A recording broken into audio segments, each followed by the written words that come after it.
নমস্কার, জয় হিন্দ, জয় ভারত, জয় শ্রীরাম। 6ই ডিসেম্বর মানে বাবরি মসজিদ ধ্বংসের দিন সূর্য দিবস পালন করার প্রতিবাদে ফিরহাদ হাকিম কি বলছে শুনুন। এটা হচ্ছে অসভ্যতা। এটা অস্বীকার করার কিছু নেই যে বাবরি মসজিদ মানুষের সেন্টিমেন্ট, অনেক মানুষের সেন্টিমেন্টের ঘা দিয়ে সেদিন ভাঙা হয়েছিল। সেই জন্যে কোর্টও কেস দিয়েছিল। আজও সেই কেস বিজেপির বড় বড় লিডারের এগেনস্টে আছে। পরবর্তীকালে ওই জায়গায় সুপ্রিম কোর্টের রায়, ওখানে রাম মন্দির হয়েছে, সেটা সুপ্রিম কোর্টের রায়, আমার কিছু বলার নেই।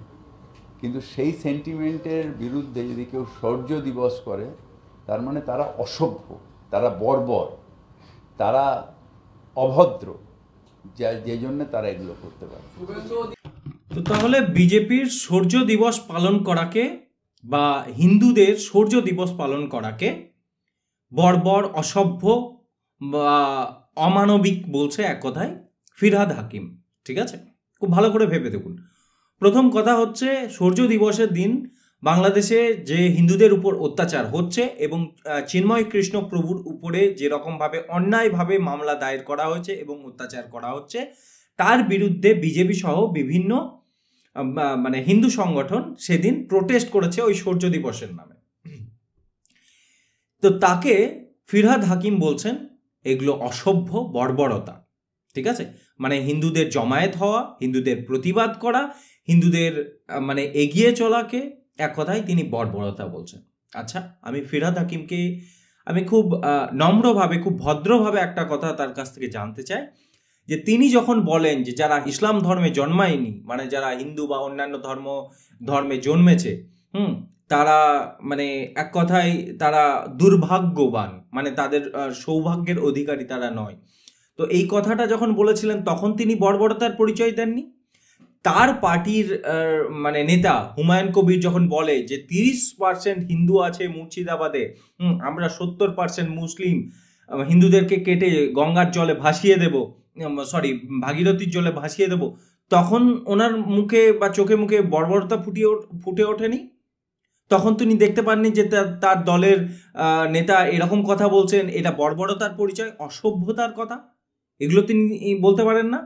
যখন তারই জাত ভাইরা, ওই যে জাত ভাইদেরকে প্রোটেক্ট করছেন উনি ফিরহাদ হাকিম, তার জাত ভাইরা যখন বাংলাদেশে হিন্দুদের উপর বর্বর অত্যাচার করছে, যখন নিরীহ হিন্দুদেরকে মারছে, তাদেরকে নৃশংসভাবে ধর্ষণ করছে, তাদের ঘর জ্বালিয়ে পুড়িয়ে দিচ্ছে, তখন তিনি দেখতে পান না বর্বরতা?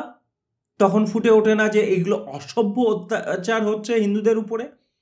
সো তাহলে আমি শুধু দেখতে পাবো এক দিক।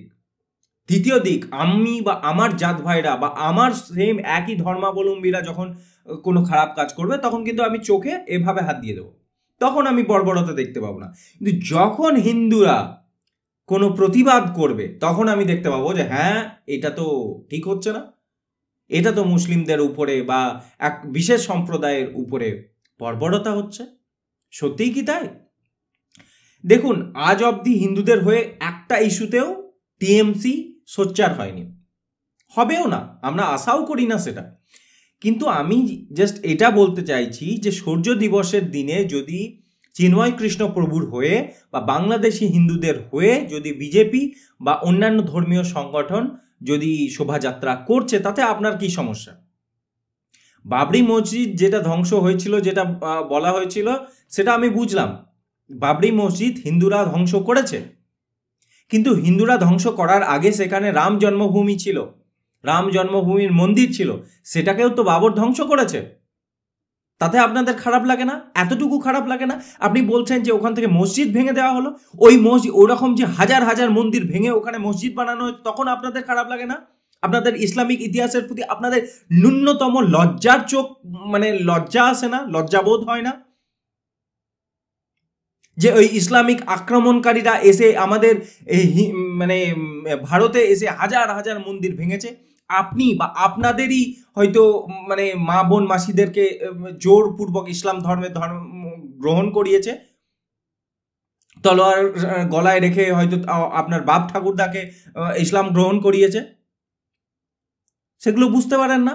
সেগুলোর প্রতি এতটুকু লজ্জা হয় না? কিন্তু লজ্জা কাকে করাতে হবে? হিন্দুদেরকেই করাতে হবে, যে তোমরা সূর্য দিবস কেন পালন করবে, তোমরা বাবরির ব্যাপারে আরে কটা বাবরি হয়েছে?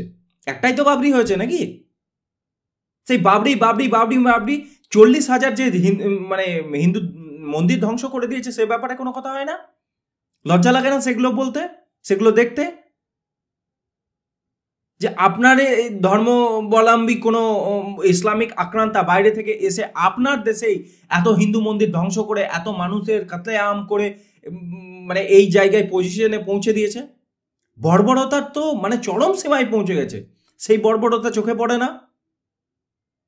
আর শুভেন্দু অধিকারী বা বিজেপি বা অন্যান্য হিন্দু ধর্মীয় সংগঠন যখন সূর্য দিবস পালন করছে বা চিন্ময় কৃষ্ণ বাবুর হয়ে কথা বলছে বা বাংলাদেশি হিন্দুদের হয়ে সোচ্চার হচ্ছে, তখন আপনাদের চোখে লাগছে?